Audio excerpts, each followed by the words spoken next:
muzzle against the smaller calf's neck. I wipe sweat from my brows and my eyes water. Not long now, I promise the calves. As Billy checks the temperature of the iron, I return to the remaining calf, watching for a reaction as I insert a needle through her horn bud. She doesn't flinch, so I prepare the second lot of analgesia, laying the syringe on the tray before reclaiming the iron from Billy. He looks over my shoulder.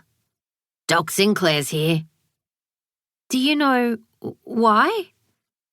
He lifts his hat and scratches behind his ear again. "Anaesthetising the bulls with some new medication, I think it was. Not as heavy as a hippo, our bulls, but Sinclair thinks they're close enough to experiment on." This farm assists with research into the healthcare and welfare of livestock, and vets and veterinary students come here to carry out procedures using research-based practice and the latest medications. "I suppose they're both mammals and herbivores. Even so, he wouldn't be allowed to treat your bulls unless it was necessary." "We kept too many last year. They're getting their balls off." When I position the iron against the barely formed horn bud, it burns away cleanly.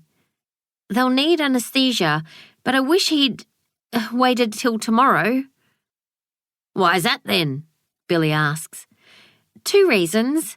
The first is he asked me to put my work back. When I said no, he wasn't too happy about it." "What did he say?" "He sent a snippy email." "I thought he was a reasonable sort of bloke."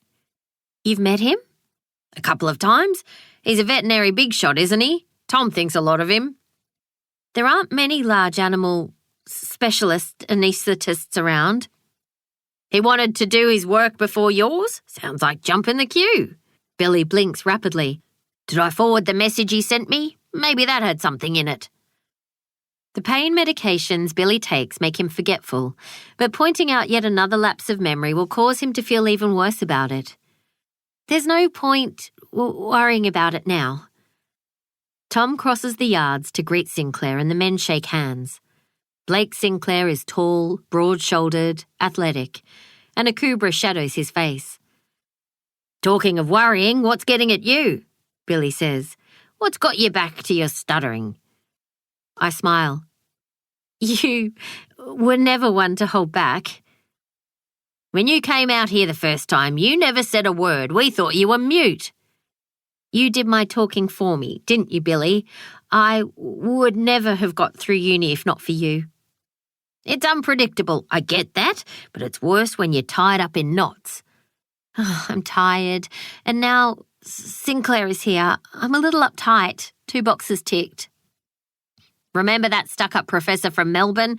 You told me and Tom that the sh sound was easier for you than the s sound. Then you said when the professor told you to get to the point, you wanted to call him a shithead." Billy hoots.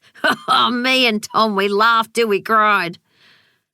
I handle it a bit better now than I did. "It's nothing to be ashamed of, that's for sure.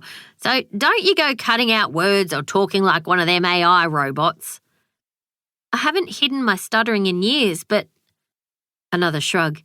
"It can be hard to express myself, to stick up for myself." "It shakes your confidence, sure it does, and not everyone appreciates how hard your noggin works to get the words out." "My brain finds ways around it."